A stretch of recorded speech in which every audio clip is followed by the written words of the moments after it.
Noah Clowney was a top 75 player out of high school, and now he could be a top 20 pick in the NBA draft. This is Floor and Ceiling, let's break him down. At 6'10 with a 7'3" wingspan, Clowney toggled between both frontcourt positions at Alabama. In the long term, I think he projects as a big who at least offensively does two things every NBA team wants: shoot threes and finish at the rim. These two shots make up Clowney's game right now, and I think in the future. So let's start with the strongest of them, which takes us to the basket. Clowney made 71% of his shots at the rim as a freshman. His volume was fairly solid, especially considering that he was a starter, but only played about 60% of his team's total minutes. This year, more than 4 in 10 of Clowney's shots came at the basket.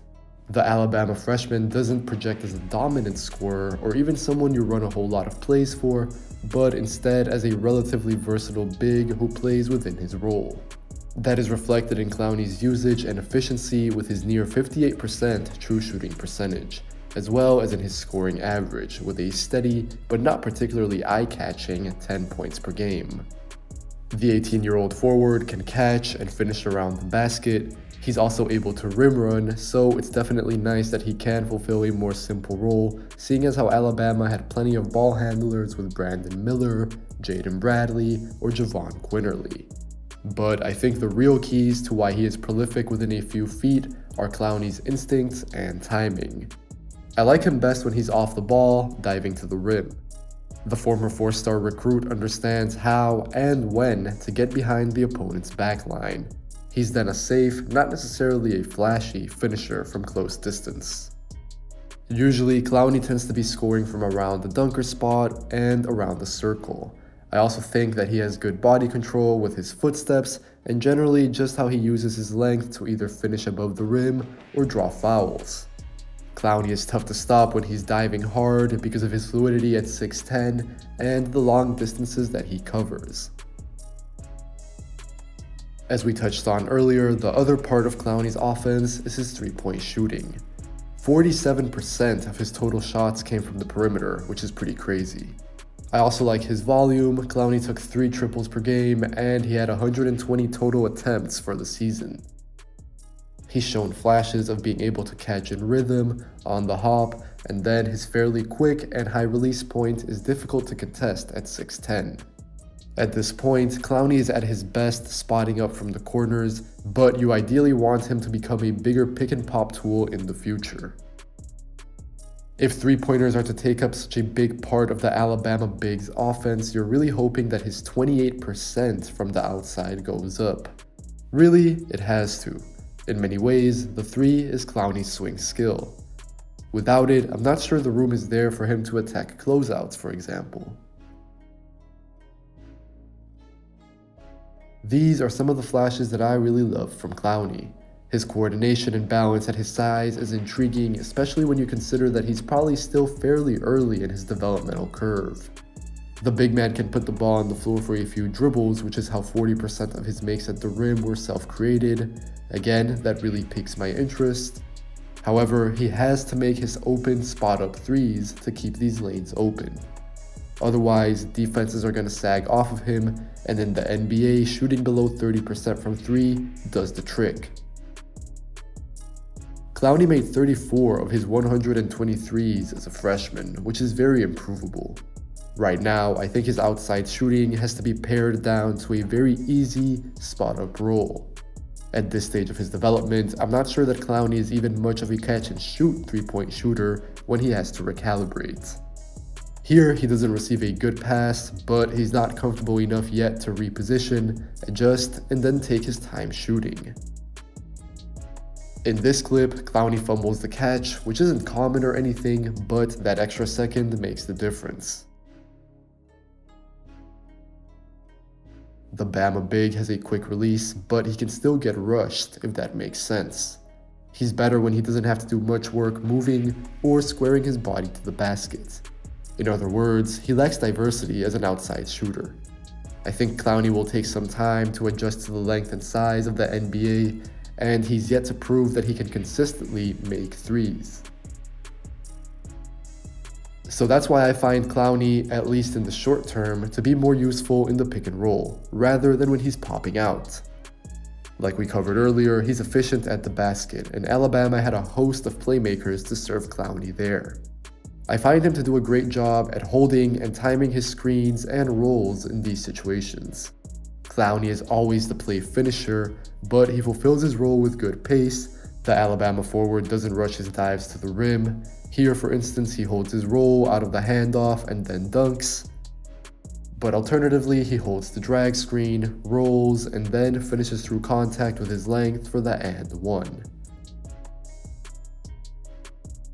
Overall, I'm encouraged by the way Clowney moves combined with his safe hands and the same timing that shows up with his cuts and dives. Looking ahead, he is going to have to get stronger than 210 pounds to play in NBA traffic though. Switching gears, right now Clowney's biggest limitation is that he can't really get his own bucket. I'm not convinced that this will ever not be the case. Broadly, I think this is fine. After all, he's really someone who's going to be set up by others rather than doing the playmaking or creating himself. In the big picture, this isn't a significant issue. He had 46 turnovers in 36 games, which is fine for a freshman big who played as much as he did. It's just that Clowney cannot do much for himself or others off the dribble. I think that this limitation limits the number of roles that he can play in the NBA. For instance, teams will have to consider in their roster construction that Clowney, even in bench lineups, might always be at best the third scoring option, maybe the fourth. His finishing at the rim and his spot-up shooting give him a safe floor, but those two things are always reliant on others. Even attacking closeouts somewhat depends on Clowney's teammates having playmaking and finishing gravity so that defenses initially help and have to recover on him. Still, even if Clowney isn't much of a facilitator, I think he does enough to keep the flow of the offense going. Clowney's not a ball stopper, he's not going to post up for example or dribble around aimlessly. I like that the Alabama big has some ball skill, even if it's usually nothing complex. This one is also nice where he comes off the screen, runs the handoff, and creates space for the guard to finish the drive. Even if Clowney cannot create for himself in the way you traditionally think about self-creation, he can generate second chance opportunities through his rebounding. His motor and energy always make him stand out on tape. Clowney played the 4 and the 5, so his matchups varied a bit, but he was snatching down 12 rebounds per 40 minutes. His defensive rebounding numbers led the team, and he was securing a couple of offensive boards per game. This created multiple chances both for himself and for his teammates. We saw earlier how Clowney plays above the rim, cutting and in the pick and roll. Importantly here, he's not a below finisher. On his dives, Clowney finishes authoritatively, not with scoop layups or distant floaters. I'll be curious to see what position he ends up playing in the NBA since I think his skills translate to the 5, but his physical tools are more commonly seen at the 4. Clowney can clean up on the boards, finish in the pick and roll, run handoffs or from rim to rim, and hit spot-up threes. His offensive value is interesting, and you probably can play another big or tall forward next to him too, but the overall picture is a little unclear right now. For now, he stands out on the glass with his pop, magnet hands, motor, and production. On defense, Clowney is still more of a project, an unknown quantity. He flashes some glimpses of being able to guard inside out, but not at a consistent enough level yet. Because of his measurements and his offensive role, Clowney is also kind of caught between the 4 and the 5 defensively in a way that matters more in my opinion than down the other end.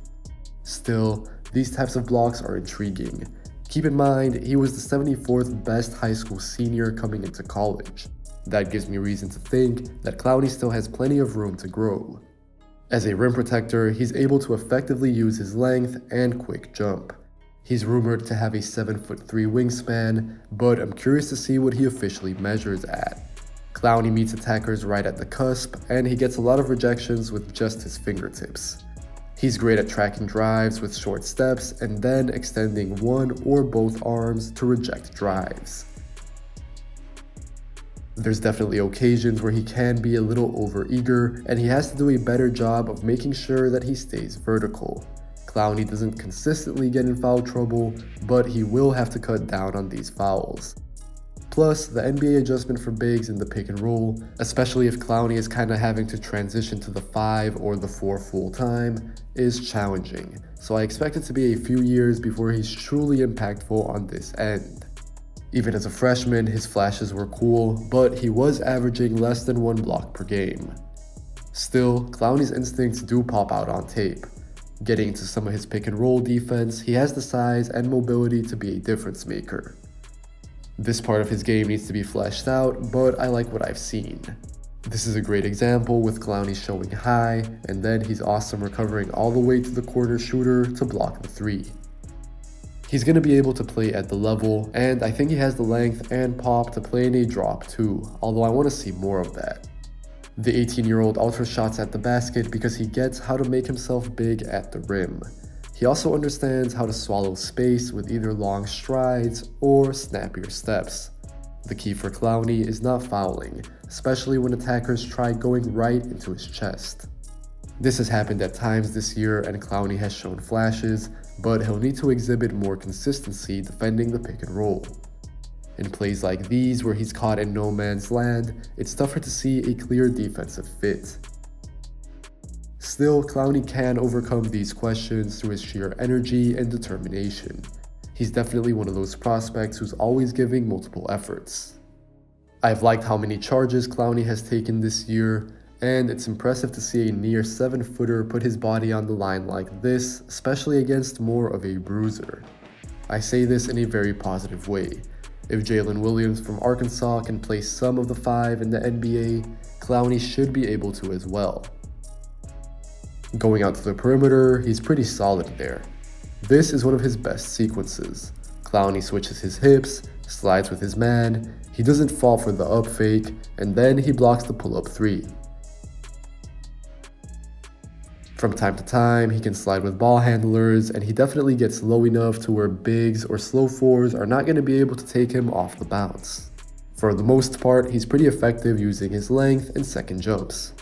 Clowney moves well laterally, but I think he's someone who's more likely to check and contest rather than really be switching all the time. It's in space where there's 2 areas that Clowney can still struggle in. The first is just against guards. He's a good athlete with regards to fluidity, motor, and quick jump, but Clowney cannot run super fast or jump super high. Against quicker guards, he's prone to blow-bys, and this evidently will pose an even bigger challenge at the next level. His lack of foot speed can also show up in situations where Clowney has to defend stretch bigs. If he's at the rim, then he's not quite fast enough to rush out and provide a high-quality contest just yet. Speaking of which, Clowney's strength also plays a role in his defense. He has a nice frame which is going to keep filling out, but right now he's 210 pounds. That's too skinny to play the 5 full time, so if he's not going to be able to play on the perimeter consistently either, that again brings up this positional uncertainty. He can still get boxed out or finished through. And finally, his shot blocking was cool at times, but I think it's pretty far away from being a reality. He can be late to rotations or miss them, and 34 blocks in 36 games is okay, but really not that productive. It's more so about the flashes, but with all the other considerations, it's worth keeping in mind that Clowney is still a really raw prospect. Noah Clowney has so much to work with that I think for me he's worthy of a first-round pick. Now, I think top 20 is a little bit high for me. He's still more of a multi-year project. Clowney's finishing numbers are great, but he's very reliant on others. And then his three-point shooting, even though it is enticing, for me it's very much theoretical. 28% from 3 on not particularly versatile or deep attempts is not something that I can buy into that deeply. And then on defense, Clowney does show, again, intriguing versatility. Somebody who can get blocks near the rim, somebody who can step out to the perimeter. Even if he's not switching full time, he will be able to check guards or at least wings in my opinion. However, he is kind of caught between positions. Clowney for me, once we get into the 25, around that area, definitely before the end of the first round, I think for me, that's where I would pick him. He shows value as a shot blocking big who can play, a variety of simple roles on offense and potentially stretch the floor, but he is still a ways away from doing any of that consistently enough.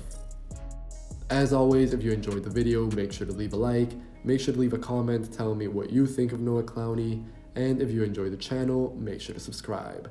Take care, and I'll catch you guys next time.